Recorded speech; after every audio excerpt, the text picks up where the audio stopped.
Bulletin में सबसे पहले आपको बताएं, पीटीआई के चेयरमैन बैरिस्टर गौहर ने हुकूमत से आज किसी भी किस्म के मुज़ाकरात की तरदीद कर दी है। बैरिस्टर गौहर से सवाल किया गया कि क्या हुकूमत और पीटीआई के दरमियान आज से मुज़ाकरात होने जा रहे हैं। बैरिस्टर गौहर ने कहा कि आज से मुज़ाकरात शुरू नहीं हो रहे, कोशिश कर रहे हैं कि मुज़ाकरात शुरू हों और किसी न किसी हल पर पहुँच जाएँ। हुकूमत ने मुज़ाकरात के लिए कोई राब्ता नहीं किया। आज से मुज़ाकरात होने जा रहे हैं तो क्या कहेंगे? देखिए, मुज़ाकरात आज से तो फॉर्मेट शुरू नहीं हो रहे, लेकिन हम कोशिश कर रहे हैं कि जो मुज़ाकरात है, खान साहब ने कमेटी बनाई है और कमेटी को जो भी प्रोसेस है वो फॉलो होना चाहिए ताकि मुज़ाकरात हो और किसी न किसी हल पे आगे पहुंच जाए, ताकि ये सारे मसाइल पॉलिटिकल है, इसका एक पॉलिटिकल मुस्तकिल हल ढूंढा जाए। सर, हुकूमत ने कोई राब्ता किया है मुज़ाकरात के लिए? मेरे इल्म के मुताबिक नहीं, अभी तक नहीं। मुस्लिम लीग नून और पीपल्स पार्टी के रहनुमाओं की गैर रस्मी मुलाकात हुई है। मुलाकात में इसहाक डार, अयाज सादिक, खुर्शीद शाह, नवीद कमर और राजा परवेज अशरफ मौजूद थे। इस वक्त नुमाइंदा जियो न्यूज़ वकार सत्ती हमारे साथ मौजूद है, उनसे इस मुलाकात का अहवाल लेंगे। जी वकार। जी बिल्कुल, ये मुलाकात स्पीकर चैम्बर में यहाँ इस्लामाबाद पार्लियामेंट हाउस में हुई है, जिसमें दोनों जमातों की तरफ से वर्किंग रिलेशनशिप को बेहतर बनाने पर इत्तेफाक किया गया है, जबकि दोनों जमातों ने राब्ता कमेटियों की बातचीत पर भी इत्मीनान का इजहार किया है और दोनों जमातों का पार्लियामेंट के अंदर और बाहर बाहम कौमी और सियासी अमूर पर वो ताउन जारी रखने पर इत्तेफाक किया गया है। जी, नुमाइंदा जियो न्यूज़ वकार सती हमें बता रहे हैं कि ये मुलाकात स्पीकर कौमी असम्बली अयाज सादिक के चैम्बर में हुई है और मुस्लिम लीग नून और पीपल्स पार्टी के रहनुमा इसमें शरीक थे। बहुत शुक्रिया वकार। वज़ीर आला पंजाब मरीम नवाज़ का दौरा चीन जारी है। मरीम नवाज़ ने आज मिनहांग डिस्ट्रिक्ट इंडस्ट्रियल जोन का दौरा किया। वज़ीर आला ने हांगचियाओ इम्पोर्ट कमोडिटी एग्जीबिशन और ट्रेडिंग सेंटर का मुआयना किया। वज़ीर आला का नुमाइश में रखी मसनूआत में गहरी दिलचस्पी का इजहार और पाकिस्तानी स्टॉल्स का भी उन्होंने दौरा किया। वज़ीर आला मरीम नवाज़ का ई कॉमर्स के शोबे में गहरी दिलचस्पी का इजहार। मरीम नवाज़ ने पंजाब के हुकाम को ई कॉमर्स की स्टडी करने और पंजाब में ई कॉमर्स के फ़रोग के लिए इक़दामात की हिदायत दी। इस मौके पर मरीम नवाज़ का कहना था कि नवाज शरीफ IT सिटी के क़याम का मकसद पंजाब में IT प्रोडक्ट का फ़रोग है। IT सिटी में ई कॉमर्स के फ़रोग के लिए खुसूसी इक़दामात किए जाएंगे। मरीम नवाज़ ने कम्युनिस्ट पार्टी ऑफ चाइना के चाइना म्यूज़ियम का भी दौरा किया। मरीम नवाज़ और वफ़द को कम्युनिस्ट पार्टी ऑफ चाइना के इर्तिका की तारीखी सफ़र पर तफसीली ब्रीफिंग दी गई। वज़ीर आला मरीम नवाज़ ने CPC म्यूज़ियम में डिजिटल हिस्ट्री को सराहा। मरीम नवाज़ ने CPC म्यूज़ियम में रखी किताब ने अपने तासुरात कलमबंद किए। मरीम नवाज़ ने कहा कि चीन ने दुनिया की तारीख का गैर मामूली मौजज़ा कर दिखाया। कम्युनिस्ट पार्टी के इर्तिका ने न सिर्फ चीन बल्कि पूरी दुनिया को बदल दिया है। चीन ने साबित कर दिया कि अगर क़यादत मुखलिस हो और तरक्की का अज़्म पुख्ता हो तो कोई ताकत तरक्की से नहीं रोक सकती। चीन की तरक्की और खुशहाली तरक्की पजीर ममालिक के लिए काबिल तक़लीद मॉडल है। तरक्की के सफ़र में चीन के साथ मिलकर आगे बढ़ेंगे।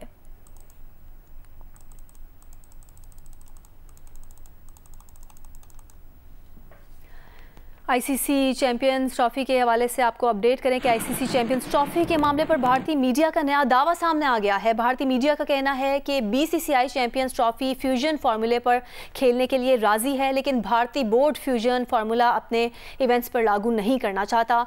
इसकी तफसील लेंगे नुमाइंदा जियो न्यूज़ सुहेल इमरान से। सुहेल, बताइएगा इस सारे मामले पर क्या PCB का कोई मौक़िफ़ अब तक सामने आया है?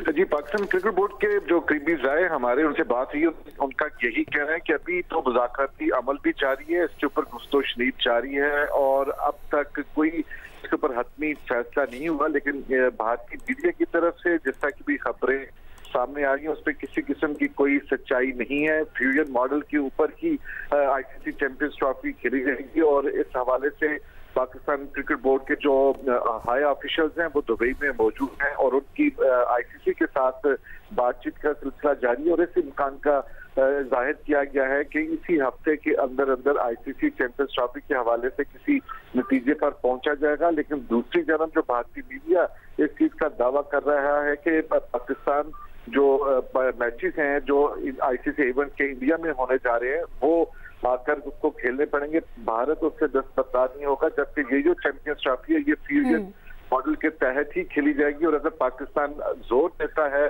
तो अपनी कई मामला कानूनी मसाइल का सामना करना पड़ सकता है, केसेस भी उसके खिलाफ होंगे, उसको भारी मुआवजा भी अदा करना पड़ेगा। अच्छा सुहेल, ये भी बताइए कि ICC चैंपियंस ट्रॉफी का शेड्यूल कब तक आ सकता है?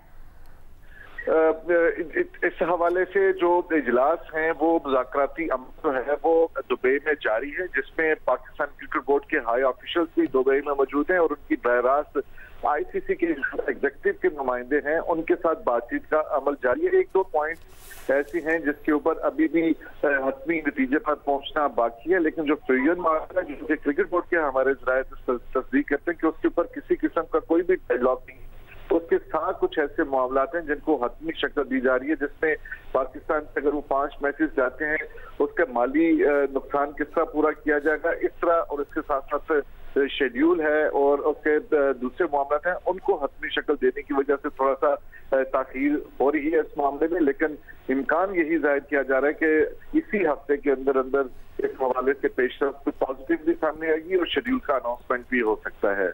ठीक है, बहुत बहुत शुक्रिया सुहेल इमरान तफसील देने के लिए। पाकिस्तानी फास्ट बॉलर हारिस रऊफ को ICC players of the month करार दिया गया है। हारिस रऊफ को नवंबर की कारकर्दगी की बुनियाद पर प्लेयर ऑफ द मंथ करार दिया गया है। हारिस रऊफ ने ऑस्ट्रेलिया के खिलाफ 3 वनडे मैचेस में 10 विकेटें हासिल की। पाकिस्तान ने ऑस्ट्रेलिया के खिलाफ 22 साल बाद वनडे सीरीज जीती थी। हारिस रऊफ ने नवंबर में मजमूई तौर पर 18 विकेटें हासिल की।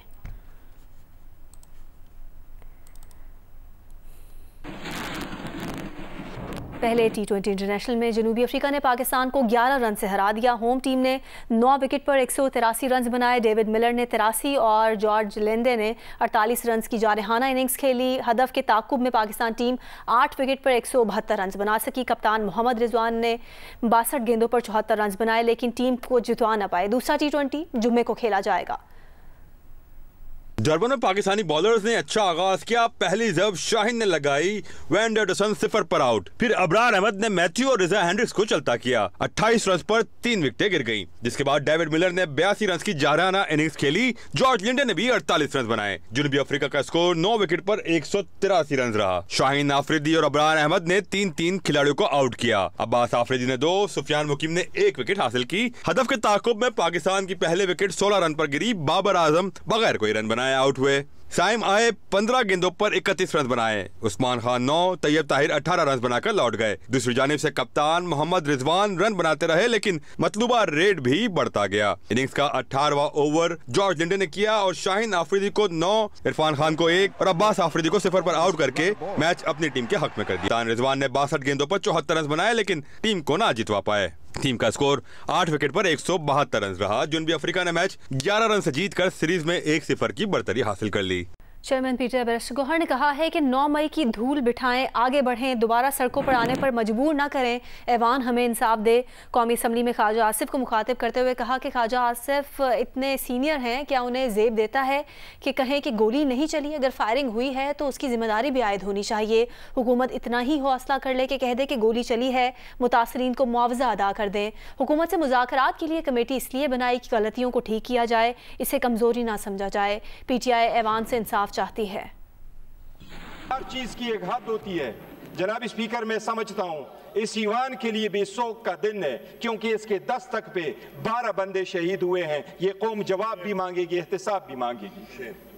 जनाब स्पीकर, इतना तो बंदा खर्च करे कि अगर गोली चले भी तो कोई जवाब दे दो, रिमोर्स शो करो, उसकी अपॉलॉजी करो, उसका केस करो, उन लोगों को कंपेंसेट करो।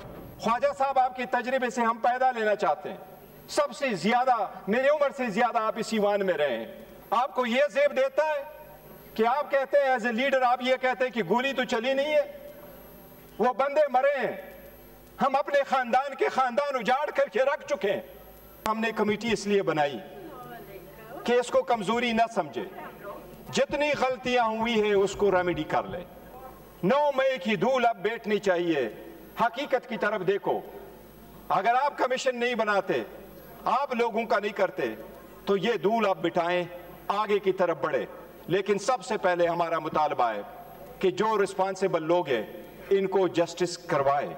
जनाब स्पीकर, आपके नोटिस में लाना चाहता हूं, पाकिस्तान तहरीक इंसाफ की अवाम जो यहां लोग आए थे वो पुरअमन थे।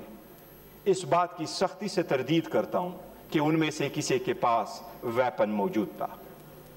आप सारी वीडियो शेयर कर ले, उनमें से आप किसी के पास वो गन नहीं देखेंगे जिनसे कहा जाता है कि वहां से फायर हुई है। अब वक्त है जनाब स्पीकर, हम भी मुतालबा करते हैं कि हमारे लोगों को इंसाफ मिलना चाहिए। ये इंसाफ हम इस ईवान के थ्रू लेना चाहते हैं। हमें मजबूर न करे कि हम दोबारा सड़कों पे आए, ये ईवान हमें वो इंसाफ दे दे। वफाकी वजीर अमीर मकाम ने कहा है कि इस्लामाबाद में PTI का कोई रुकने पार्लियामेंट और रुकने सूबाई असम्बली नहीं पहुंचा। खैबर पख्तूनख्वा के मासूम अवाम को वरगला कर इस्लामाबाद लाने वालों के खिलाफ मुकदमा दर्ज होना चाहिए। उन पख्तूनों का क्या कसूर है? इमरान खान का साथ दे रहे हैं तो उसका ये कि आप रोज उसको इस्तेमाल कर रहे हैं और यूज कर रहे हैं या लेके ला रहे हैं। आपके लीडर से लेकर आपके नीचे तक मेरे सारे भाई हैं और बहनें काबिल एहतराम, मगर बात तब बनती कि कोई इमरान खान का बेटा यहाँ नजर आता जो लंदन में, और हमारे ये जितने पार्लियामेंटेरियन बैठे हुए ये जो कहते हैं कि ये बना वो बना ये हुआ, तो उनको भी वही होना चाहिए था। जितने हमारे सूबाई असेंबली के मेंबर है वही 100, और अगर या कौमी असेंबली के केपी से 40 से ज्यादा है तो उनको भी यहाँ होना, उनका बच्चा कोई अरेस्ट हो जाए, किस पर क्या हो गया, तो इस तरह तो कोई बात हुई ही नहीं। तो मैं उन लोगों की ये असल मुकदमा तो उन लोगों के खिलाफ दर्ज कर लेना चाहिए कि किसने उसको लाया, किसने उनको वरगलाया, किसने उनको यहाँ छोड़ दिया और सारे चले गए अमन अमान से और उसको कुछ ही नहीं हुआ। National cyber crime investigation agency rules 2024 मनसूख कर दिए गए हैं। वजारत IT ने रूल्स की मनसूखी का बाज़ाब्ता नोटिफिकेशन जारी किया है। जरमीन ज़हरा से इसकी तफसील लेंगे। जी जरमीन।